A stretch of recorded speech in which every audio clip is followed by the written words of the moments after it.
रचना करी और रचना रचना करने के बाद कितने सुंदर तरीके से उन्होंने हमारे बद अवस्था को देखा, हमारे रोग को देखा और उस रोग के निवारण को अब लिख रहे हैं कि उस रोग से कैसे बचा जा सकता है।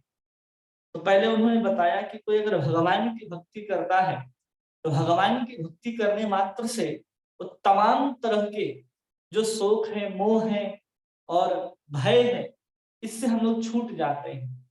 और कैसे-कैसे लोग छूट जाते हैं, तो आत्मा राम मुनियो निर्ग्रंथो, कि जो आत्मा राम है वो भी भगवान भूत गुणों हरि, भगवान के सुंदर गुणों से मोहित होकर के भगवान के शरणागत हो जाते हैं और भगवान की भक्ति करने शुरू कर देते हैं। उस आत्मा रामस्य श्लोक की बहुत लंबी चौड़ी बहुत अलग-अलग तरह से व्याख्याएं हैं, लेकिन उस व्याख्या का सार यही है कि कोई भी कैसा भी क्यों ना हो, भगवान उसको अपनी ओर आकर्षित कर लेते हैं। चाहे वो आत्माराम का अर्थ हम अगर लगाते हैं कि कोई सभी इंद्रियों से ऊपर उठ गया हो, अपनी आत्मा में उपस्थित हो, या फिर अपने बुद्धि के अनुसार सोचता हो, या अपने मन के अनुसार चलता हो, या अपने आप को शरीर ही क्यों ना समझता हो, उपयुक्त उरुक्रमः, भगवान सबको अपनी ओर खींचने में समर्थ है। ऐसा कोई भी व्यक्ति नहीं है जिसको भगवान अपनी ओर नहीं आकर्षित कर सकते, चाहे कोई भी हो।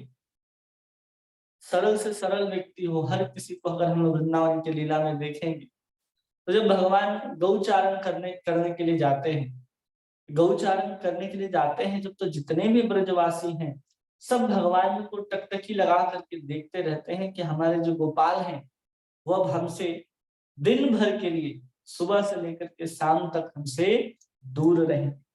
और गाय भी सोचती हैं कि भगवान हमारे साथ चल रहे हैं। क्षण भर के लिए भगवान अगर किसी पेड़ के नीचे बैठे हों, किसी डाली पर चढ़े हों, तो जितने भी गैयाएं हैं वो ऐसे व्याकुल हो जाती हैं कि कहाँ गए भगवान, कहाँ गए। सब घास खाना छोड़ करके सब भगवान को ही देखना शुरू करते हैं। चाहे हिरण हो, चाहे मोर हो, चाहे बंदर हो, चाहे तोते हों, जितने तरह के पशु पक्षी हैं, सब भगवान के स्वरूप, भगवान की बांसुरी, भगवान की लीलाएं, भगवान का दौड़ना, भगवान का चलना भागना, ऐसे भगवान का चाल चलन वैसन उठन सब कुछ इस तरह से दिव्य होता है कि एक एक जीव को अपनी ओर आकर्षित कर दे। ऐसा नहीं केवल मनुष्यों को ही आकर्षित कर रहे हैं, तमाम तरह के जितने भी जीव हैं सबको भगवान अपनी ओर आकर्षित करने में परम समर्थ है। उसको हम लोगों ने आत्मा रामश्च मुनियो निर्ग्रंथों में हम लोगों ने देखा। आज हम लोग भागवत के पहले स्कंद अध्याय 7 और श्लोक संख्या 11 देखते हैं। हरेर्गुणाक्षिप्तमतिः भगवान् बादिरायणिः, अद्य गानमहदाख्यानं नित्यं विष्णु जन प्रिय। कह रहे हैं कि हरे गुणाक्षिप्तमति भगवान, वेद व्यास के पुत्र श्री सुखदेव गोस्वामी ने केवल दिव्य शक्ति से युक्त थे, अपितु भगवान के भक्तों के भी अत्यंत प्रिय थे। इस प्रकार उन्होंने इस महान कथा श्रीमद् भागवतम का अध्ययन किया। कह रहे हैं हरेर गुणचित्तमतीर भगवान बादरायणी, भगवान के जो वेद व्यास जी के जो पुत्र हैं वो क्या है, भगवान के जितने भी गुण होते हैं, भक्ति के गुण होते हैं, वो सब उसमें थे। और साथ साथ कह रहे हैं कि नित्यम विष्णु जन प्रिया, यहाँ तक कि भगवान के जो भक्त होते हैं उनके भी बहुत प्रिय थे। तब जाकर के उन्होंने क्या किया, अध्ययन गान महदाख्यानम, तब जाकर के सुंदर श्रीमद् भागवतम का अध्ययन प्रारंभ करते हैं।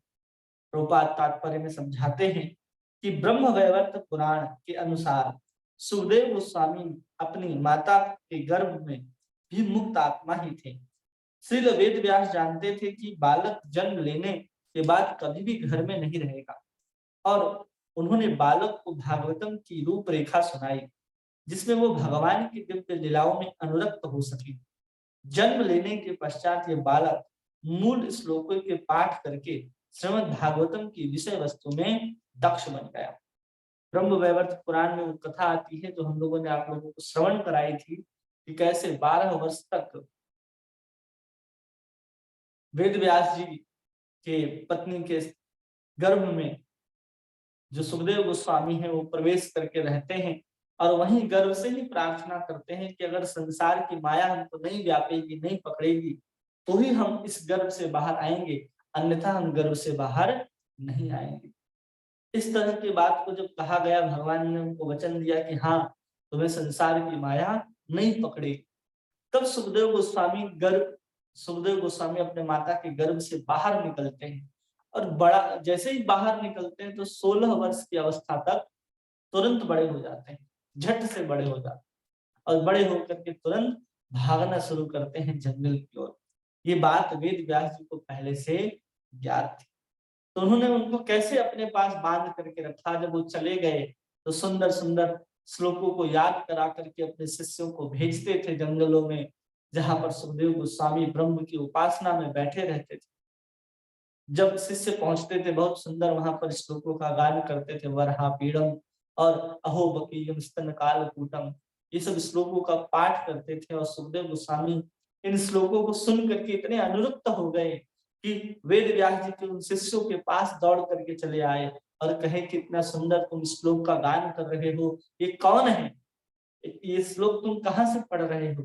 तो बताते हैं कि आपके पिताजी ने एक सुंदर ग्रंथ की रचना की है जिसको भागवतम कहते हैं, श्रीमद् भागवत महापुराण है।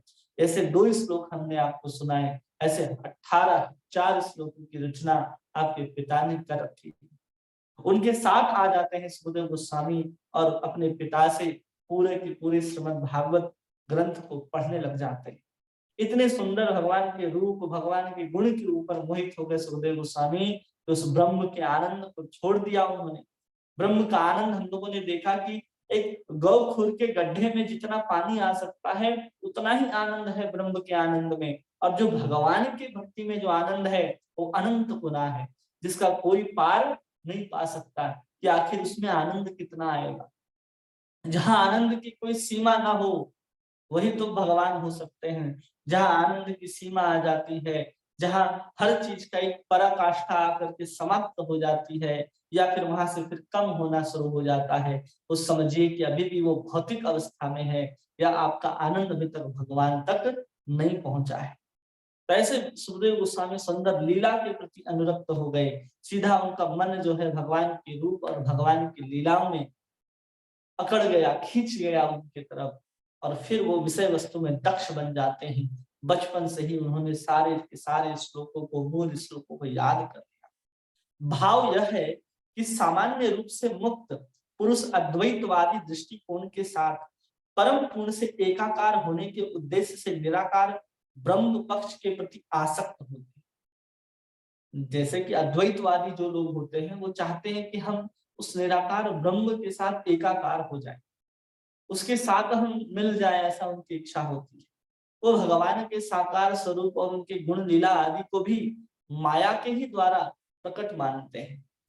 लेकिन श्रील वेद व्यास जैसे शुद्ध भक्तों की संगति से मुक्त पुरुष भी भगवान के दिव्य गुणों के प्रति आकर्षित हो जाते हैं। ऐसे कोई ब्रह्मवादी भी हो जो ज्ञान के बाद ब्रह्म की अवस्था में योग के माध्यम से परमात्मा का साक्षात्कार भी कर लिया हो, उसे अगर किसी भक्त की संगति प्राप्त हो जाए तो तुरंत क्या होगा, वो भगवान की शरणों में आ जाए।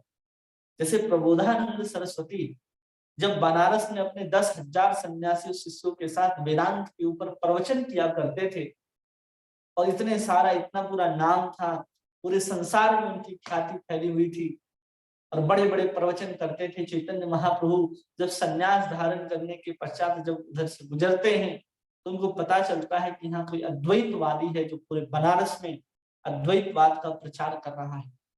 जाकर के साथ चैतन्य महाप्रभु जहां पर सारे सन्यासियों ने अपने चप्पलों को उतार करके रखा था, चैतन्य महाप्रभु जाकर के वहां पर बैठ जाते हैं। वहां पर बैठने के बाद जब सन्यासी देखते हैं कि कोई सन्यासी इस स्थान पर बैठा है जहां पर लोग चप्पल उतारते हैं, उनको बुलाया गया कि आप अंदर आइए। उनकी विनम्रता देखी, सिर्फ वहां आकर के बैठा। कई लोगों ने बता रखा था प्रभुनानंद सरस्वती को कि सड़कों पर हरे कृष्ण कृष्ण कृष्ण हरे हरे, हरे राम राम राम हरे हरे, इस मंत्र को बोल करके जोर जोर से चिल्ला चिल्ला करके गाते हैं। कभी हरि बोल हरि बोल हरि बोल करते हैं। तो प्रबोधानंद सरस्वती पाद कहते हैं कि आप एक सन्यासी हो, और सन्यासी को इस तरह से भावुकता का, जो भावुक होकर के जो आप कीर्तन करते हैं, नृत्य करते हैं, ये शोभा नहीं देता।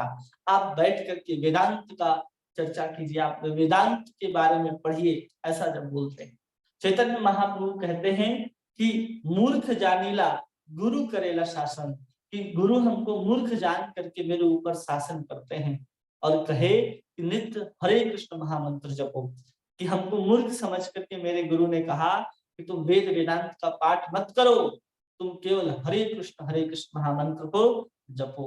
और फिर जपीते जपीते मन लगी ल पागल, कि जपते जपते उसका मन जो है मेरा अब पागल हो गया है। इस बात को जब प्रबोधानंद सरस्वती पाद सुनते हैं, एक दो बार महामंत्र सुनते हैं चैतन्य महाप्रभु से, अब वो प्रबोधानंद जो सन्यासी थे, वो 10,000 शिष्यों के साथ बहुत सुंदर भगवान कृष्ण राधा कृष्ण के युगल चरणों में शरणागत होकर के वृंदावन कालिया धन में आकर के आजीवन राधा और कृष्ण का भजन करने लग जाते हैं। तो ऐसे संघ के प्रभाव से हम देखते हैं कि कोई मायावादी हो, अद्वैतवादी हो, निपट मूर्ख हो, अगर भक्त चाहता है कि ये भक्ति करे और वो थोड़ा सा उसका सुनने का प्रयास कर लेता है सामने वाला, तो उसके हृदय में परिवर्तन आता ही आता है। बड़े से बड़े लोग जब भगवान के प्रभाव से आकर्षित हो जाते हैं, तो आजकल के तो मूर्ख लोग हैं जो अद्वैतवाद और फिर बौद्धवाद, नास्तिकवाद, इन सब के पीछे लगे हैं। ये तो बहुत छोटी सी बात है, बस उनका ये सबसे बड़ी बुरी बात है कि वो भक्त का सम्मान नहीं करते, और जो भक्त कहना चाहते हैं वो नहीं सुनते आज के लोग। लेकिन पहले कोई सम्मान पूर्वक सुना करता था, उनके सम्मान पूर्वक सुने जाने के कारण ही हम उनका संग प्राप्त कर लेते थे। ऐसा नहीं साथ में रहने का संग होता है, जो कह रहे हैं उनको जब आप सुनते हैं तो उसको कहते हैं हाँ, संग हमने किया है। देशामृत में एक श्लोक आता है जिसमें छठा श्लोक है, जिसमें कहते हैं रूप गोस्वामी कि संग किसका होना है, संग कैसा होना चाहिए। तो कहते हैं कि जिसने कृष्ण का नाम लेना आरंभ कर दिया है, आपको उसका सम्मान करना चाहिए। जिसने दीक्षा ग्रहण कर ली हो, उसको दंडवत करके प्रणाम करना चाहिए। जो भक्ति में बहुत आगे बढ़ चुका हो, उसकी सेवा करनी चाहिए। और जो निष्काम, निस्वार्थ, ईर्ष्या द्वेष से रहित हो, जो सबके प्रति समान दृष्टि रखता हो, उसका हमें संग करना चाहिए। इसलिए जब संग की बात आती है कि हम किसके संग से अपनी भक्ति को बढ़ा सकते हैं, तो देखना है कि वो भक्ति में आगे बढ़े हुए भी होने चाहिए, और साथ में आपके उनके उपदेश को सुन करके आपके जीवन में प्रभाव भी पड़ना चाहिए। कई बार होता है कि हम संग भी कर लेते हैं, ऐसे महावैष्णव का, भागवतों का संग भी करते हैं, लेकिन कई बार होता है कि उनके क्रिया में कुछ देखने के लिए मिलता है, बोलते कुछ और हैं, तो लगता है कि अरे क्या हो रहा है। अभी तो बात कर रहे थे कि भक्त हिंसा नहीं करता, सबके प्रति समान दृष्टि रखता है, लेकिन भक्त की जो क्रिया मुद्रा है ना, उसको समझना बहुत कठिन है। एक बार चैतन्य महाप्रभु जगन्नाथपुरी में नृत्य कर रहे थे, और नृत्य कर रहे थे और श्रीवास ठाकुर जो है उस नृत्य को देख रहे थे। तो एक हरिचंदन नाम का व्यक्ति जो है, प्रताप रुद्र राजा का कोई था, तो बार बार श्रीवास ठाकुर के सामने आ जा रहा था, और बार बार हटा रहे थे, श्रीवास ठाकुर थोड़ा हट जाइए, थोड़ा हट जाइए, देखना है नृत्य। तो बार बार सामने आ जाता, एक झापड़ खींच के दिया श्रीवास ठाकुर ने, हरिचंदन। अब इस घटना को देख करके लगेगा अरे श्रीवास ठाकुर ने किसी को थप्पड़ क्यों मार दिया।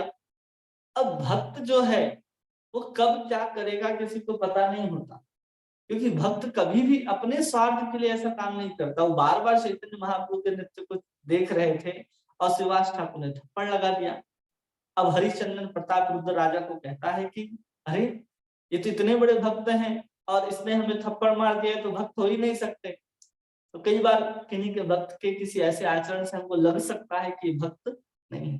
प्रताप रुद्र राजा कहता है कि तुम्हारा उद्धार हो गया, शायद वो थप्पड़ तुम्हारे गाल में नहीं मेरे गाल में पड़ा होता तो बहुत अच्छा हो। तो एक को लग रहा है मुझे थप्पड़ पड़ा, और दूसरा राजा क्या कह रहा है कि वो थप्पड़ हमें चाहिए था, वो कृपा समझ रहा है उसको।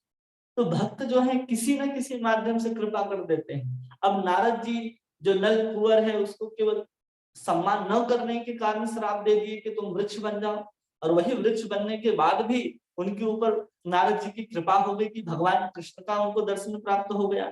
भगवान कृष्ण के आंगन में उनको वृक्ष यमला अर्जुन के रूप में वो प्रकट हुए। तो भक्त जब भी कृपा करते हैं तो किसी न किसी माध्यम से कोई झापड़ भी लगा दे तो समझना है कि कृपा हो रहा है या हमारे ऊपर कृपा हो गई। तब जाकर के हम लोग इस तरह से संग जो है प्राप्त करके किसी भक्त का परिवर्तन आता है। कई बार प्रेम से परिवर्तन आता है, जैसे अभी प्रबोधानंद सरस्वती का हमने उदाहरण लिया कि वहां पर चैतन्य महाप्रभु बहुत प्यार से समझा करके उनको मायावाद से अद्वैतवाद से खींच करके युगल उपासना गौड़ी संप्रदाय में ले आते हैं और शुद्ध भक्त बना देते हैं।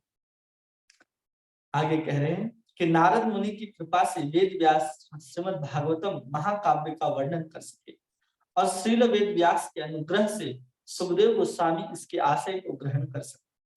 श्री भगवान के दिव्य गुण इतने आकर्षक हैं कि सुखदेव गोस्वामी निराकार ब्रह्म में लीन होने के प्रति विरक्त हो गए और उन्होंने भगवान की साकार लीलाओं को उत्साह के साथ ग्रहण किया।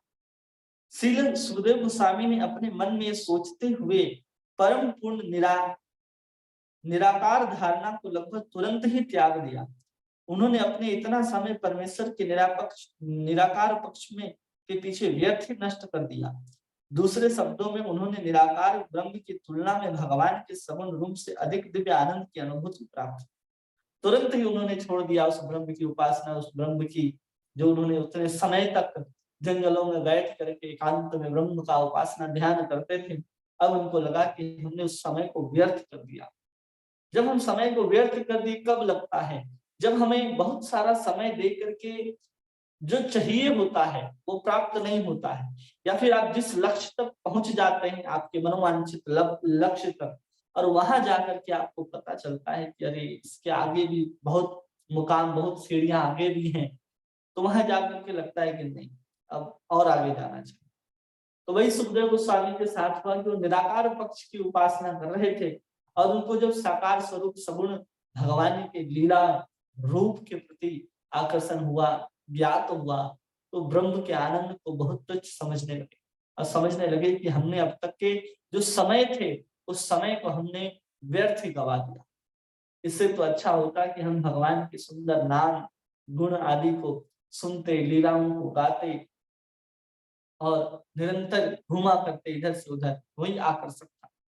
जैसे रसखान जो है कह रहे थे कि किसी मित्र के साथ वो अपने देश से आ रहे थे, तो आते हुए उन्होंने किसी दुकान पे देखा था भगवान कृष्ण जो है बिना पादुका के किसी मिट्टी पर, धूल मिट्टी पर ऐसे ही खड़े थे। भगवान कृष्ण की सुंदर तस्वीर लगी थी पान की दुकान पे और उस रसखान को यही आकर्षण हो गया कि इतना सुंदर स्वरूप है और इतने कोमल चरण है भगवान के और वो खाली पैर खड़े, कहीं कोई चुभ तो नहीं रहा होगा कांटा। उसके मन में स्वरूप के आकर्षण के साथ साथ सेवा की भावना भी आ गई और वो सुंदर सा चप्पल पादुका बना करके आ गया कि बताओ ये रहते कहाँ हैं? तो उन्होंने बता दिया वृंदावन में रहते हैं। अब रसखान निकले हैं वृंदावन की ओर, वृंदावन जाकर के पूछते हैं कहाँ है, और छोटे से जो गोपाल है नंदलाल हैं, कृष्ण के नाम से जानते हो, कहाँ रहते हैं? तो कई लोग कहते थे कि वो तो आए थे 5000 वर्ष पूर्व, तो चले गए, तो उनको विश्वास ही नहीं हुआ कि चले गए। फिर एक व्यक्ति बता देते हैं कि वो बिहारी जी का मंदिर है, वो बिहारी जी के मंदिर में ही निवास करते हैं। अब वो मुसलमान शरीर था उनका, तो मंदिर बंद हो गया, तो बाहर ही जाकर के बहुत देर तक बैठे रहे, रोते रहे कि आएंगे आएंगे। तो बिहारी जी स्वयं निकल करके अंदर से आते हैं और उनके सुंदर जो चप्पल लेकर के आए थे उसको पहनते हैं बिहारी जी और रसखान के ऊपर कृपा करते हैं।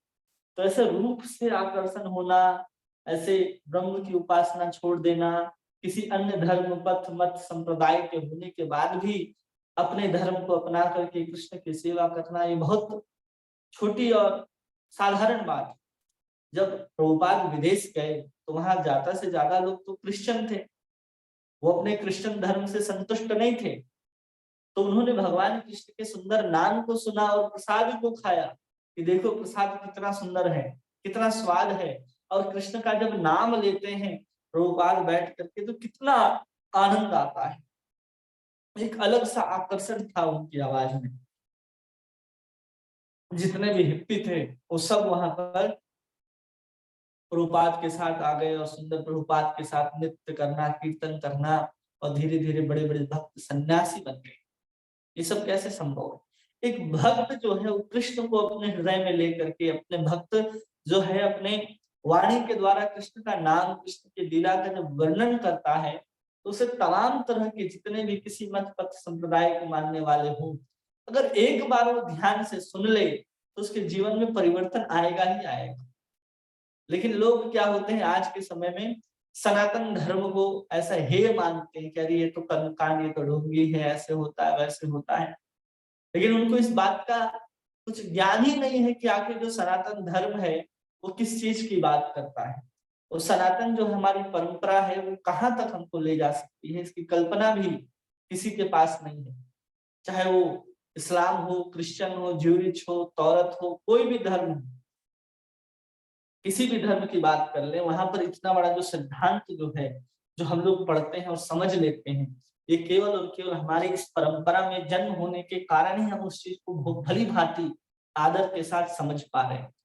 नहीं तो हम किसी और मत पथ संप्रदाय में और किसी देश में होते तो हमें आकर्षण तो जरूर होता, लेकिन हमें प्रभुपाद जैसे भक्त चाहिए होते कि हाँ, हम अब सब कुछ छोड़ करके कृष्ण की सेवा में आएंगे। और अभी हमारा परम सौभाग्य है कि हम सब भारत देश में जन्म लिए हैं और हमें ये सब समझने का अवसर मिल रहा है कि हम सनातन धर्म के अनुपालन में, सनातन धर्म के अंदर हम लोगों का जन्म हुआ है। इसलिए हम लोगों को जितने भी कार्यकलाप अद्वैत मत है, चाहे जितने तरह के मत हैं, उन सब मत मतांतरों को छोड़ करके केवल और केवल राधा कृष्ण की युगल उपासना में ही अपने जीवन को समर्पित कर देना चाहिए।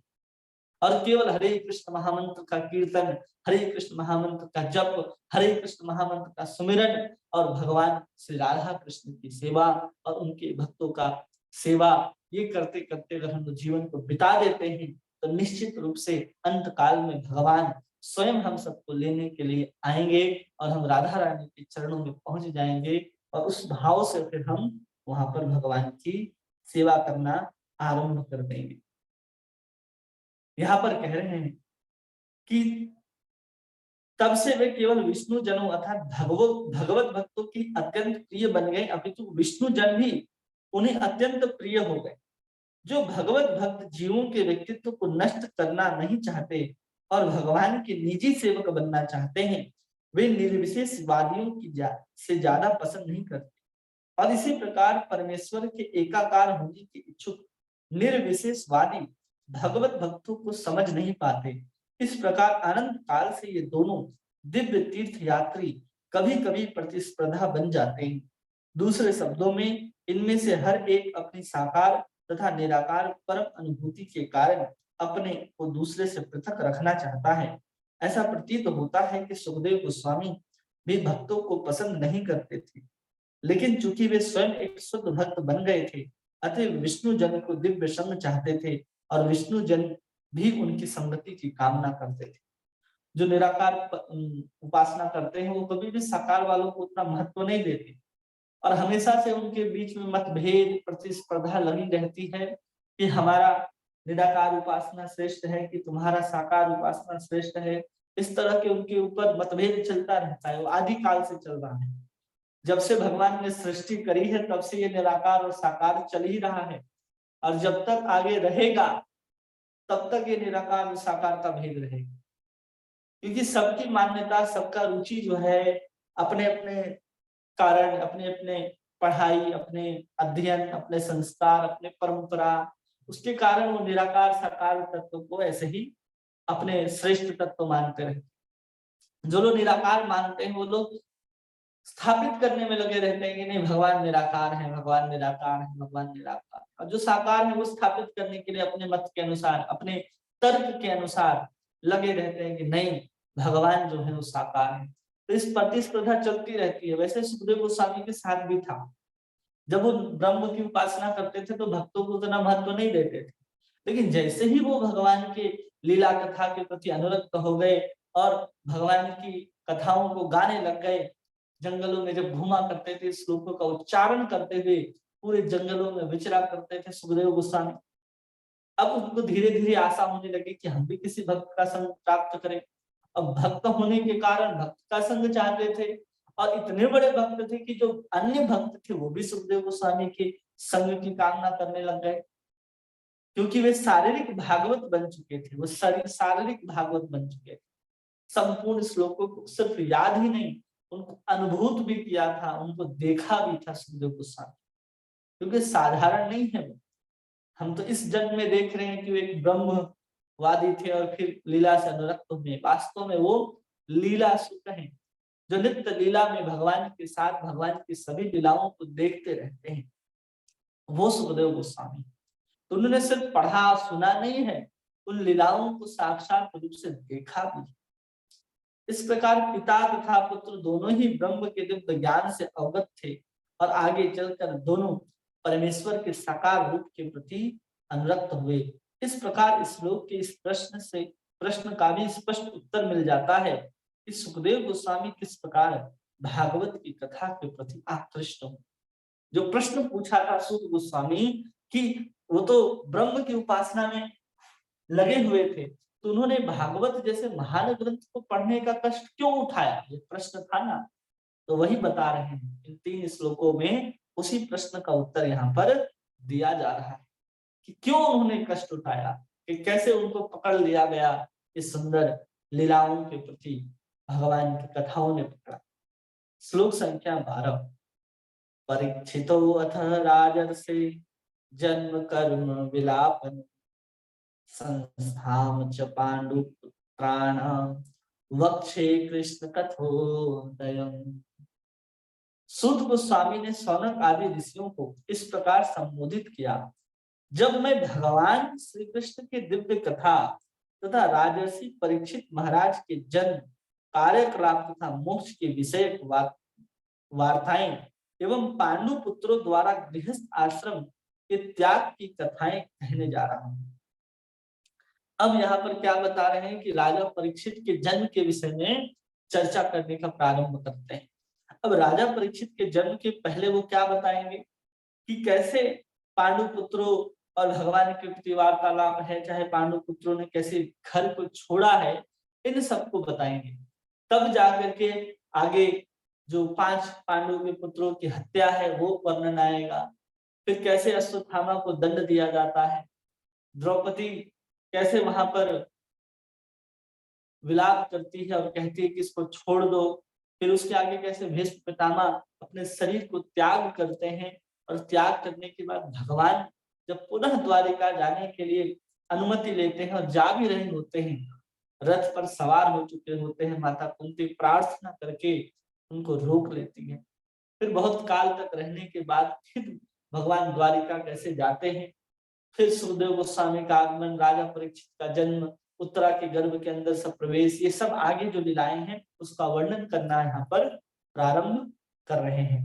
तात्पर्य में प्रभुपाद लिखते हैं कि भगवान श्री कृष्ण पतित आत्माओं पर इतने दयालु हैं कि विभिन्न जीवों के बीच स्वयं अवतरित होते हैं। इतने दयालु हैं कि स्वयं अवतरित होते हैं। किसके ऊपर दयालु हैं? पतित आत्माओं के प्रति। हम जितने भी जीव हैं जो इस भौतिक धरा पे हैं, सब पतित ही हैं। हम लोगों ने भगवान की जो सेवा करनी थी उसको छोड़ करके हम लोग साधारण भोग विलास, अपने पद प्रतिष्ठा, इसके ऊपर ही चलते हैं, और इसको कैसे प्राप्त किया जाए वही हमारे मन के अंदर निरंतर विचार चलते रहते हैं, और उसके अनुसार ही हम लोग क्रिया करते रहते हैं। कभी भी हम लोग भगवान की सेवा के प्रति नहीं आकर्षित होते। इसलिए भगवान जो है स्वयं हम पतित आत्माओं के ऊपर कृपा करने के लिए स्वयं प्रकट होते हैं और दैनिक कार्यकलाप में भाग लेते हैं। जैसे हम और आप इस संसार में कार्य करते हैं, वैसे ही वो भी कार्य करते हैं। वो किसी मेहमान की तरह नहीं आते कि आए हैं और भगवान का स्वागत हुआ है, भगवान का गुणगान स्तुति हुआ और फिर भगवान चले गए, ऐसा नहीं। जैसे हम लोग कार्यकलाप करते हैं, जो भी कुछ करते हैं हम लोग, वैसे ही भगवान भी हम हमारे दैनिक प्रक्रिया में भाग लेते हैं। ऐसे कोई भी ऐतिहासिक तथ्य चाहे पुराना हो या नया हो, यदि उसका संबंध भगवान कृष्ण की लीलाओं से है तो उसे भगवान की दिव्य कथा समझना चाहिए। जो भी लीलाएं हैं, चाहे आज घटी हो या हजारों लाखों करोड़ों वर्ष पहले घटी हो, अगर वो कृष्ण के साथ संबंधित है तो उस कथा को हमें श्रवण करना चाहिए और उस कथा को हमेशा दिव्य समझना चाहिए। ऐसा नहीं कि अभी अभी घटना घटी है तो ज्यादा दिव्य है और बहुत पुराना हो गया तो दिव्य नहीं है, ऐसा नहीं है। भागवत कथा की यही महत्व है, महत्ता है कि कोई भी कैसा भी क्यों ना हो, अगर वो कृष्ण के सुंदर लीलाओं से संबंधित वार्ताएं हैं, किसी भक्त से संबंधित अगर किसी कथा का वर्णन है तो उसको हमेशा ही दिव्य समझना चाहिए। भगवान कृष्ण के बिना पुराण तथा महाभारत जैसे पूरक ग्रंथ निरी कहानियां और ऐतिहासिक तथ्य हैं।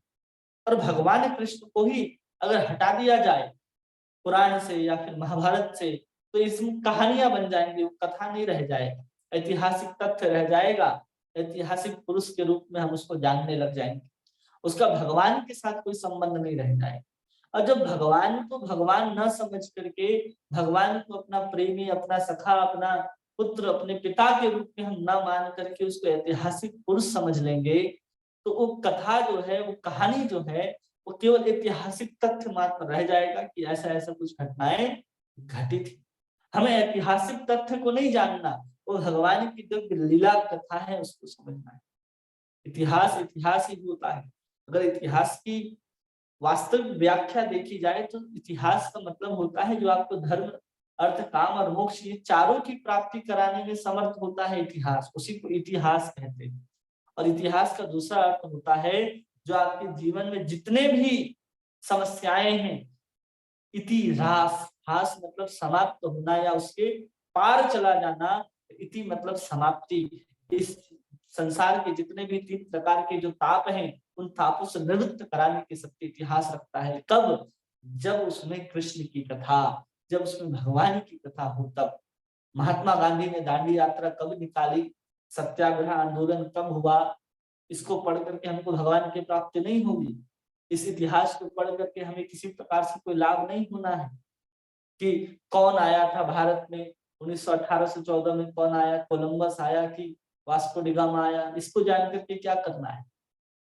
इसमें किसी प्रकार से कोई संबंध नहीं है भगवान का।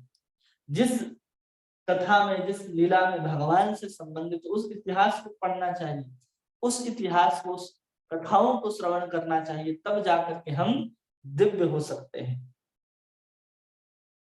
उनका श्रवण करते हैं तो हम दिव्य रूप से भगवान से जुड़ जाते हैं, लेकिन हमें भगवान मान करके ही उनको जुड़ना है। आजकल जो वर्णन करते हैं ना इतिहासकार या कुछ राइटर्स होते हैं, वो भगवान को भगवान नहीं रहने देते, वो भगवान को एक साधारण व्यक्ति की तरह प्रस्तुत करते हैं और उनको भगवान मानने से इनकार कर देते हैं।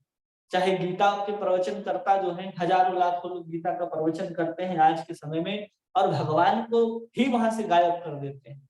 और ऐसे वक्ता, ऐसे लेखक, ऐसे ग्रंथों, ऐसे साहित्य को पढ़ करके हम किसी प्रकार से दिव्य बनने वाले नहीं। इसलिए जो प्रभुपाद ने जो भगवत गीता लिखी है, भगवत गीता यथारूप, उसको हमें पढ़ने का प्रयास करना चाहिए। वो सबसे श्रेष्ठ ग्रंथ है। अगर किसी को कृष्ण के बारे में जरा भी ज्ञान नहीं है तो अगर थोड़ा सा भी अगर प्रभुपाद जी के ग्रंथों की अगर वो सहायता लेता है तो निश्चित रूप से परम श्रेष्ठता के साथ वो भगवान को प्राप्त कर सकता है। और प्रभुपाद जी के जो ग्रंथ हैं वो इतने सरल तरीके से लिखे गए हैं कि उसमें कृष्ण को हर श्लोक में भगवान है। हर बार प्रभुपाद देखते हैं कि कृष्ण ही भगवान है। जो भी वहां कहता है हर किसी के तर्कों को वहां पर खंडन करते हैं कि कोई निराकार कहता है या कृष्ण को महापुरुष मानता है, इन सबको खंडन करते जाते हैं। हमारे मन में वो छवि बन जाती है कृष्ण जो है वो भगवान है। इसलिए हमें प्रभुपाद जी के ग्रंथ का अध्ययन करना चाहिए। ऐसे बहुत सारे आचार्य हैं, बहुत सारे ऐसे परंपरा हैं, जैसे रामानुजाचार्य ने गीता की टीका लिखी है, मध्वाचार्य ने लिखी है, चक्रवर्ती पाद ने लिखी है। ऐसे बहुत सारे लोग हैं जो भागवत के ऊपर टीका लिखे, उन सबको हम पढ़ सकते हैं। लेकिन सरल तरीके से अगर समझना है तो केवल हमारे प्रभुपाद जी ने जो सुंदर तरीके से भागवतम लिखा, भागवत गीता के ऊपर टीका ये लिखी, भागवत जैसे ग्रंथ को लिखा है, अगर उसको पढ़ेंगे तो हम कृष्ण को ऐतिहासिक पुरुष नहीं बल्कि दिव्य पुरुष के रूप में समझ पाएंगे और उनकी भक्ति कर पाएंगे। इसलिए भगवान चैतन्य महाप्रभु ने भागवतम की संस्तुति निर्मल पुराण के रूप में की। लेकिन भागवत पुराण के अल्पज्ञ भक्तों को ऐसा एक ऐसा वर्ग है जो प्रारंभिक स्कंद को पहले समझे बिना सीधे 10वें स्कंद में वर्णित भगवान की लीलाओं का आस्वादन लेना चाहते हैं। बहुत सारे ऐसे लोग हैं जो प्रथम स्कंद से लेकर के जो 9वें स्कंद तक जो भगवान की सुंदर सुंदर कथाएं हैं उनको पढ़े बिना सीधा 10वें स्कंद के भगवान की जो सुंदर लीलाएं हैं वहां उसको आस्वादन करना चाहते हैं। लेकिन जब तक वो कृष्ण को समझ नहीं पाएंगे कि कृष्ण कौन है, कृष्ण की महत्ता क्या है, कृष्ण कैसे 1 से लेकर के 9वें स्कंद तक कहां कहां भगवान का विस्तार है। 1 से 9 तक में सबसे ज्यादा वर्णन किनका है? भगवान विष्णु के स्वरूप का वर्णन है। भगवान विष्णु ही अलग अलग स्वरूप में अवतार के रूप में आ रहे हैं, उनका वर्णन किया गया है। लेकिन जहां जहां स्तुति है, प्रार्थना है, वहां पर देखेंगे कि कई सारे भक्त कृष्ण शब्द से उनको संबोधित करते हैं। जहां जहां विष्णु शब्द लिखा है प्रभुपाद जी वहां भी कृष्ण शब्द से उसका अनुवाद करके हम लोगों को लिखते हैं, क्योंकि हमारे मन में कृष्ण के प्रति जो छवि हो बैठ जाए। कृष्ण हर तात्पर्य में प्रभुपाद जी ने कृष्ण लिखा है, इसलिए प्रभुपाद जी के तात्पर्य को कहते हैं भक्ति वेदांत तात्पर्य। इसलिए भक्ति वेदांत तात्पर्य है क्योंकि हर तात्पर्य में भक्ति लिखते हैं। वहां पर ब्रह्म की उपासना हो, ज्ञान का महत्व हो, योग करना हो, कर्म की बात हो, प्रभुपाद जी उसको भी भक्ति बना करके लिखेंगे। उसको ऐसे वो मोल्ड करके लिखेंगे कि हमारे अंदर भक्ति की स्थापना हो जाए। इसलिए प्रभुपाद जी के ग्रंथों को पढ़ना चाहिए और शुरू से पढ़ना चाहिए। एक एक ग्रंथ का अध्ययन हमें करना चाहिए। अगर हम प्रभुपाद जी के ग्रंथ को पढ़ेंगे तो हम निश्चित रूप से निष्ठा के स्तर तक स्थापित हो सकते हैं।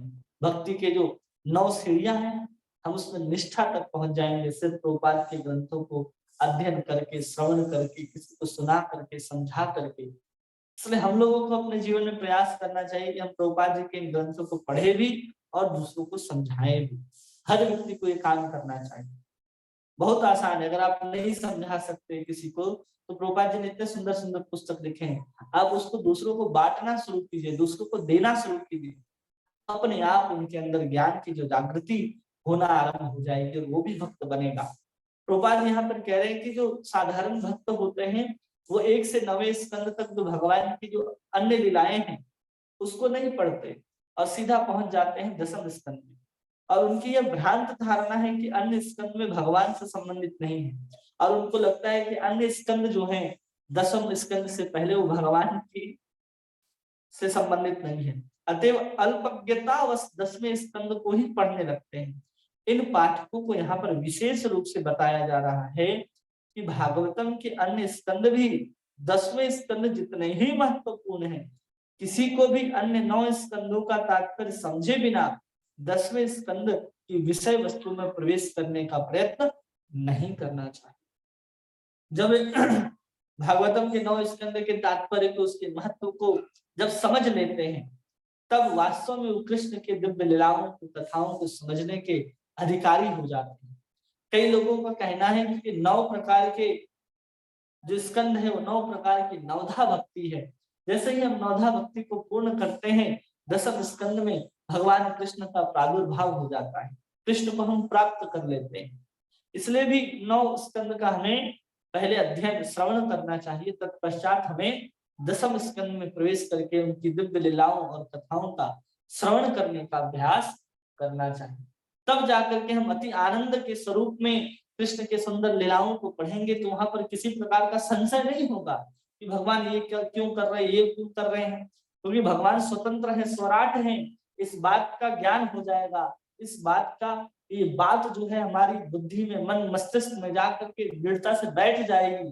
तब हम कौन क्या कर रहा है इसके विषय में हम कभी भी संकोच नहीं करेंगे, किसी प्रकार का संशय नहीं आएगा हमारे ऊपर। बड़े बड़े लोगों को जो कुछ भी करते हैं तो हम लोग कहते हैं ना, अरे ये तो बड़े लोग हैं, कुछ भी कर सकते हैं। तो वैसे ही जब कृष्ण के प्रति आपके अंदर भगवत बुद्धि आ जाएगी तो कृष्ण जो भागवत के 10वें स्कंद में जो भी लीलाओं को करते हैं उसमें किसी प्रकार का संशय, किसी प्रकार का संदेह नहीं उठेगा कि भगवान ऐसा क्यों कर रहे हैं। भगवान श्री कृष्ण तथा पांडव जैसे उनके जो शुद्ध भक्त एक समान धरातल पर है।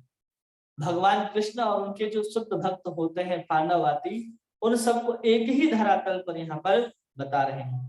भगवान कृष्ण समस्त रसों में स्थित अपने भक्तों से रहित नहीं होते, भगवान कह रहे हैं कि समस्त रसों में स्थित रह करके भक्तों से रहित नहीं होते, वो सब रसों के साथ में रहते हुए आप देखेंगे कि वो एक साथ अष्ट सखियों के साथ आप देखते हैं तो ऊपर तोता भी बैठा है, वृक्ष भी है, बांसुरी भी है, अन्य सखाएं भी नजर आते हैं। तो भगवान अकेले कभी भी नहीं होते, वो सब रसों के साथ हमेशा विद्यमान रहते हैं और कभी भी अपने भक्तों से रहित नहीं होते। जहां भी होते हैं उनके चारों तरफ अपने भक्तों से घिरे होते हैं। पांडव जैसे शुद्ध भक्त भगवान कृष्ण से रहित नहीं है, पांडव जैसे जो भक्त हैं वो कृष्ण से रहित नहीं है। भक्त तथा भगवान परस्पर जुड़े होते हैं, उन्हें विलग नहीं किया जा सकता, अतएव उनसे संबंधित सारी बातें भगवान कृष्ण की ही कथा है और उनसे संबंधित जितने भी बातें हैं वो सब कृष्ण की ही कथा है। कई लोगों का कहना है कि पांडवों की बात से शुरुआत की गई और हम लोग जानते हैं कि जो परम भक्त हैं वो गोपियां हैं। हाँ, लेकिन जो शुद्ध भक्त हैं वो यहाँ पर पांडव को भी कहा जाता है। जब बृहद भागवतामृत का अध्ययन करेंगे तो एक ब्राह्मण के पास नारद जी जाते हैं। वो नारद जी कहते, ब्राह्मण कहता है हमसे श्रेष्ठ तो वहां के राजा हैं, वहां के श्रेष्ठ वर्णन आता है, वहां से ऊपर जाइए तो इंद्र हमसे ज्यादा है, ज्यादा सुखी है और इंद्र के पास भगवान है, इंद्र शुद्ध भक्त है। इंद्र को छोड़ करके ब्रह्मा जी के पास जाते हैं, ब्रह्मा जी से के बाद नारद जी शंकर भगवान के पास जाते हैं और भगवान शंकर वहां पर स्तुति करते हुए कहते हैं हनुमान जी के पास जाइए, हनुमान जी परम भक्त हैं और हनुमान जी कहते हैं कि हमसे शुद्ध भक्त तो पांडव हैं। हमारे पास तो जंगल में जब तक हम रहे, सुग्रीव से मित्रता हुई, माता जानकी का जब तक हमने खोज किया, जब भगवान चले गए अयोध्या तब हम अयोध्या कुछ काल तक रहे और फिर भगवान हमको छोड़ करके धाम चले गए। लेकिन पांडवों के साथ देखिए कुछ भी होता था तो निरंतर वहां पर उपस्थित रहते थे। तो ऐसे हनुमान जी ने बृहद भागवतामृत के अंतर्गत पांडवों की महिमा का वर्णन किया है नारद जी के सामने। इसलिए नारद जी जो है यहाँ पर शुद्ध भक्त हैं और इनसे भी शुद्ध भक्त, पांडवों से शुद्ध भक्त कौन है? उद्धव जी का वर्णन है और उद्धव जी भी शुद्ध शुद्ध भक्त कौन है? गोपिकाएं हैं। ऐसे सुंदर उसका एक क्रम चलता है। कभी अवसर लगेगा तो हम लोग बृहद भागवतामृत का भी अध्ययन करेंगे जिसमें एक एक भक्त की श्रेष्ठता का प्रतिपादन हुआ है कि कैसे एक भक्त जो है उसकी श्रेष्ठता प्रतिपादित हो रही है कि कैसे पांडवों से श्रेष्ठ उद्धव हैं, उद्धव से श्रेष्ठ कैसे गोपियां हैं और इनसे पांडवों से नीचे हनुमान जी कैसे आते हैं। एक रस की दृष्टि से देखा जाए तो भक्त सभी शुद्ध हैं, लेकिन वो भक्त की जो प्रेमा प्रेमा भक्ति होती है, एक भक्ति होती है, एक प्रेमा भक्ति होती है। भक्ति में हम भगवान के साथ संबंध स्थापित करने का प्रयास करते हैं, लेकिन भगवान अपने भक्त के साथ जब संबंध स्थापित कर लेते हैं, पांडवों के साथ उन्होंने संबंध स्थापित कर लिया। द्रौपदी जब बुलाए तब भगवान आते हैं, माता कुंती जब बुलाए तब भगवान आते हैं, अर्जुन जब बुलाए उनके रथ को चलाने के लिए भी भगवान आ जाते हैं। लेकिन अन्य किसी भक्त के साथ देखिए कि भगवान ऐसा व्यवहार नहीं किया अभी तक। हनुमान जी भी बोलते हैं देखो उनके साथ रथ चला रहे थे, सब कुछ कर रहे थे और हम दास होने के कारण हम उनके साथ भोजन, रस की दृष्टि से वहां पर ऐसे विभाजन किया गया है कि कैसे कितना आनंद ले सकता है कोई भक्त। इंद्र के पास भी भगवान है, वामन देव तो वही अवतार लिए स्वर्ग में और धरती में आकर के बलि से सारे राज्य को मांगते हैं और वह इंद्र के राजमहल में आते हैं, भगवान सेवा को स्वीकार करते हैं और फिर भगवान वामन जो है कहाँ चले जाते हैं? अपने महल में, अपने निवास स्थान पर चले जाते हैं। दिन भर दर्शन नहीं होता, लेकिन यहाँ द्रौपदी पांडव जब चाहे भगवान का दर्शन कर सकते हैं। चाहे अर्जुन को वहां लाक्षागृह से बाहर निकलवाना हो, चाहे स्वयंवर हो रहा हो, चाहे दुर्योधन ने दुर्वासा आदि 10,000 शिष्यों के साथ जंगल में भोजन करने के लिए भेज दिया हो, चाहे द्रौपदी का चीरहरण हो रहा हो, भगवान कहीं भी पांडवों का साथ नहीं छोड़ते हैं। इसलिए पांडवों की भक्ति को अगर हम पढ़ेंगे तो पांडवों की निष्ठा, भगवान के प्रति जो प्रेम है और भगवान का भी जो पांडवों के प्रति प्रेम है उसको हम लोग समझ पाएंगे। इसलिए हम लोगों को प्रथम स्कंद, द्वितीय, तृतीय सब पढ़ना चाहिए, लेकिन हम लोग नहीं सीधे कृष्ण की लीलाओं में जाना चाहते हैं। इसलिए हमें आराम से भागवत को पढ़ते हुए वहां तक पहुंचेंगे तो हम भली भांति चीजों को समझ पाएंगे और उस प्रेम को भी समझ पाएंगे कि हाँ प्रेम कैसे किया जाता है, भगवान से कैसे अपने संबंध को स्थापित किया जाता है और भगवान की कैसे सेवा और स्तुति की जाती है। तो इन्हीं का कोई प्रश्न है जो आप पूछना चाहते हैं तो पूछ सकते हैं।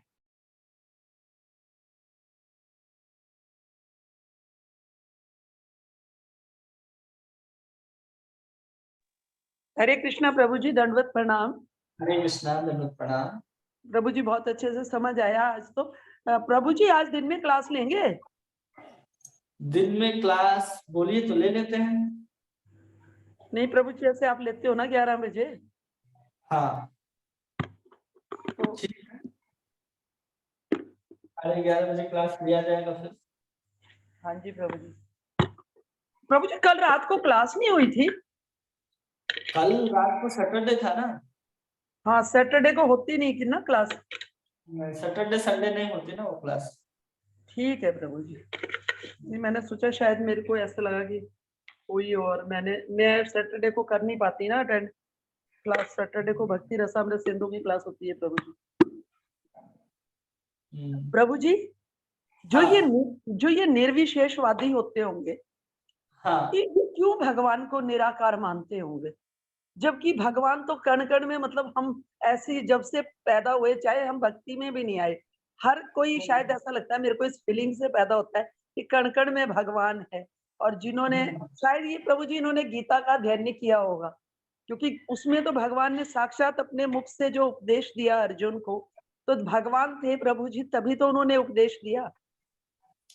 नहीं है ना, उनके बाद बहुत सारे तर्क होते हैं कि नहीं, भगवान के अंदर, कृष्ण के अंदर वो निराकार तत्व ही प्रवेश करके प्रवचन किया है। वो कृष्ण अलग थे, प्रवचन करता अलग था। ऐसे बहुत सारे उनके पास तर्क होते हैं जो भगवान को साकार स्वरूप मानने से इनकार कर देते हैं। जी प्रभु।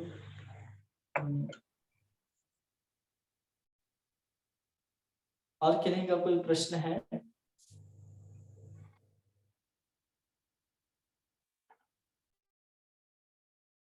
हरे सबको कृष्ण सारे प्रभु बात। जी। हरे कृष्णा। दंडवत प्रणाम प्रभु जी। प्रभु जी, एक प्रश्न है, मतलब हम लोग इतना सुनते हैं, मतलब साधकों की गिनती में है अभी, इतना सुनते हैं और नाम भी कर रहे हैं, फिर भी अभी भी प्रभु जी नाम के प्रति वो प्रेम क्यों नहीं उत्पन्न हो रहा है? तो वो ऐसे लगता है कि करते ही जाए। हम सबको पता चल गया है कि चैतन्य महाप्रभु जी ने बताया है कि सिर्फ ये नाम ही का आसरा है हमें, जिससे कि हम इस भवसागर को पार कर सकते हैं, और कोई तरीका नहीं है इस कलयुग में। इतने अच्छे से बार बार हमको याद है, फिर भी पता नहीं प्रभु जी ये मनोवृत्ति ऐसी क्यों है? ये मतलब थोड़ी देर नाम करती है, फिर आराम, मतलब बोलती कर लिया ना, हो गया, अभी हो गया ना, 16 माला हो गई, अब चल। तो ये कब हमको इस दुनिया से मतलब प्रॉब्लम होगी? कब ऐसा होगा कि हम बहुत ज्यादा मतलब अच्छे से नाम में ऐसा रस आएगा कि उसी में डूबे रहना चाहेंगे? या जैसे हम जनाबाई का और वो नामदेव जी का या उनका उदाहरण सुनते हैं कि भाई उनके उपलों में से भी आवाज आती थी, तो उसके लिए वो निरंतर जप करते होंगे या कुछ ऐसा होगा उनका प्रेम जप से। हम कब ऐसी स्थिति को प्राप्त कर पाएंगे प्रभु जी? हम कब इन स्थिति को प्राप्त कर पाएंगे? तो सबसे पहले जब हम लोग कृष्ण का नाम ले रहे हैं, और कृष्ण का नाम लेते ही अगर हमारे हृदय हृदय जो है द्रवित नहीं हो जाता, मतलब आंख से आंसू निकलना, भगवान के प्रति एकदम दृढ़ आकर्षण होना कि अब भगवान हमको मिलने ही चाहिए, नाम ग्रहण करते करते जब तक वो अवस्था नहीं आएगी तब तक हम निरंतर नाम ग्रहण नहीं कर सकते। और वो अवस्था कब आएगी? जब हम अपने अनर्थों को नाश कर लेंगे, अपने जीवन में जितने प्रकार के अनर्थ हैं उसको जब हम समाप्त कर लेंगे, तो नाम के प्रति जो रुचि है वो अपने आप जागरूक हो जाएगी। आप कभी भी 16 माला करके अपने जप माला को छोड़ नहीं देंगे, आप निरंतर कृष्ण का नाम लेना चाहेंगे जब उस अवस्था को हम प्राप्त कर लेंगे। अभी हमारे जीवन में क्या है, नाम के प्रति जो स्वाद है, जो रस है, जो रुचि, टेस्ट है, वो अभी तक आया ही नहीं। वो कब आएगा? जब हम इतना सब कुछ जानते भी हैं कि कृष्ण का नाम ही सबसे श्रेष्ठ है, कृष्ण का नाम ले भी रहे हैं, लेकिन जो अनर्थ जो हमारे जीवन से जाने चाहिए, हमने सारे अनर्थों को अपने जीवन में नाम से ज्यादा महत्व दे रखा है। ऐसा नहीं है कि हमने महत्व कृष्ण को के नाम को नहीं दिया है, दिया है, लेकिन हम 16 माला जप करके रख देते हैं, क्योंकि हमारे मन में वो एक सुन कर बैठ गया है कि हमें 16 माला ही करनी है, और उसके बाद हम उसको रख देते हैं। पहला कारण तो ये है कि इसके बाद हम जप नहीं कर पाते और मन जो हमारा विचलित होने लगता है। इसलिए जहां भी प्रवचन जो करते हैं उनको ये कहना चाहिए कि कम से कम 16 माला, तो कम से कम ही हम लोग करते हैं जो हम लोग कर रहे हैं, मिनिमम 16 राउंड ही हम लोग कर पाते हैं। और जब उस 16 माला को जब हम और अधिक बढ़ाते लग जाएंगे और जब माला जब हम 16 से 32 या फिर 64 इस तरह की जब माला को करने लगेंगे, तो नाम के प्रभाव से जो हमारे जीवन के अनर्थ हैं, वो अनर्थ जब समाप्त हो जाएंगे, और अनर्थों के समाप्त होने के बाद जो हम अन्य कार्यों को महत्व दे रहे, वो हमें जो मन, जो जप करने में जो मन उठा करके ले जाता है कि चलो अब माला पूरा हो गया, अब वो आपको मन नहीं लगेगा वहां पर। आपका महत्व जो है नाम के प्रति हो जाएगा, स्वाद आपको नाम लेने में आएगा, और तब जाकर के जो आप नाम ग्रहण करेंगे, तब आपके भी उपलों से अगर सामर्थ्य होता है आपकी भक्ति के अंदर, भावना के अंदर, तो आपके भी लगाए गए उपलों के अंदर से कृष्ण का नाम आएगा। जब जगन्नाथ दास बाबा जी जब भजन करते थे नवद्वीप के अंदर, तो नवद्वीप के अंदर भजन करते थे, वहां एक कमाल का वृक्ष था, वो हरे कृष्ण महामंत्र उस वृक्ष में अंकित हो गया था। केवल महामंत्र जपते जपते वृक्ष के एक एक जो टहनी थी, डाली थी, उसमें हरे कृष्ण महामंत्र जो है वो अंकित हो गया था। इतने दिव्य थे वो नाम ग्रहण करने। इसलिए हम लोग जाना बाई के उपले के बारे में सुनते हैं कि कैसे उनके उपलों से आवाज आती थी, और कबीरदास जी उस लड़ाई को सुलझाने के लिए पहुंचे थे। ये सब कुछ होता है जब हम उस कृष्ण के नाम को अन्य किसी शब्द से ज्यादा महत्व देने लग जाएंगे, तब कि नाम ही सब कुछ है, उस चीज को हम समझेंगे, तब जाकर कोई स्थिति आएगी। अभी तक हम लोग नाम को केवल समझ गए कि हाँ इसका महत्व है, और ग्रहण करते हैं, उससे ज्यादा कुछ नहीं, सब कुछ नाम ही है। ये जब हम समझने लग जाएंगे तो हम उस अवस्था को प्राप्त कर जाएंगे, और उसी को अवस्था को लाने के लिए निरंतर कृष्ण की कथा, कृष्ण का स्मरण, कृष्ण का नाम हमारे जीवन में चलता रहे। इसी के लिए सब साधन जो है, गीता, भागवत, प्रवचन, इतने सारे जो सिद्धांत को हम लोग श्रवण करते हैं, सबका लक्ष्य यही है कि हम निरंतर कृष्ण के नाम को कैसे जप कर सकते हैं। इतना नहीं कि हम सिर्फ इतना सब कुछ सुनने के बाद भी हम 16 ही माला जप करें, इसके लिए नहीं, थोड़ा उसको बढ़ाना है। वो जब आएगा जब आप स्वयं से एक बार प्रयास करेंगे, और फिर वो धीरे धीरे माला बढ़ती जाएगी, अनर्थ आपके जीवन से उतरते जाएंगे, और फिर आपका हृदय द्रवित तो होता जाएगा, और आप धीरे धीरे उस अवस्था तक पहुंच जाएंगे जिस अवस्था तक की आप पहुंचने की बात कर रहे हैं। जी प्रभु जी, धन्यवाद प्रभु जी। हरे कृष्ण। हरे कृष्णा प्रभु जी। एक दिन पता क्या हुआ, हाँ मैंने ना, आप बोल रहे थे ना कि एक एक नाम को अच्छे से चैंट करना चाहिए, कोई मिस्टेक नहीं होनी चाहिए, अपराध हो जाता है। एक दिन ना प्रभु जी मैंने कहा चल आज ना मैं पूरा आराम से ऐसे जपा करूंगी। प्रभु जी मुझे इतने घंटे लग गए, 16 माला ही नहीं हुई। फिर क्या करें प्रभु जी? आराम से जप करने का मतलब है कि एक एक शब्द को स्पष्ट उच्चारण करना है और सुनना है। प्रभु जी उसमें तो 10 मिनट मिनिमम लगते हैं। सुबह मैं और प्रिया माता जी करते हैं ना प्रभु जी, जपा क्लास में जाते हैं हम दोनों, तो वहां 2-2 हाँ। मालाएं करते हैं, तो हमें 2-2 माला करने में 20-20 मिनट लगते हैं दोनों को। ऐसे नहीं, होता वो है। बहुत ज्यादा स्लो है। कहीं ना कहीं आपका मन जो है वो नाम के अतिरिक्त कुछ और विचार में है, इसलिए 10 मिनट लग रहा है। जब आप कृष्ण का नाम लेंगे स्पष्ट रूप से, तो 5 से 7 मिनट के बीच आपकी एक माला जो है वो कंप्लीट हो जाएगी। और जैसे जैसे आपको नाम स्पष्ट उच्चारण करने का अभ्यास हो जाएगा, और आप श्रवण कर सकते हैं एक एक शब्द को, तो धीरे धीरे वो जो समय है 5 से 7 मिनट के बीच का, वो धीरे धीरे कम होने लगता है।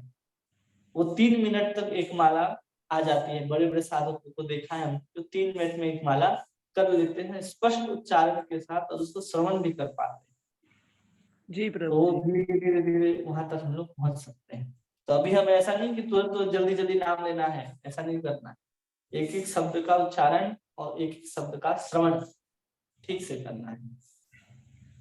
ठीक है प्रभु जी। ठीक है। और किन्हीं का कुछ प्रश्न है? नहीं है? ठीक है।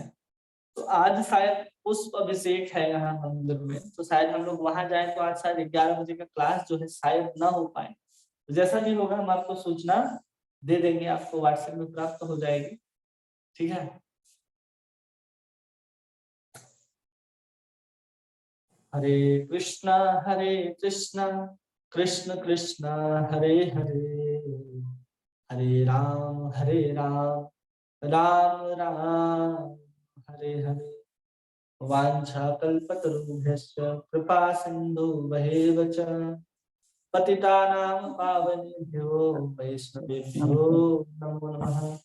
अनंत कोटि वैष्णव वृंद की जय। नामाचार्य श्री हरिदास ठाकुर की जय। सर्वस्वामी वैष्णव वृंद की जय। हरे कृष्ण महामंत्र की जय।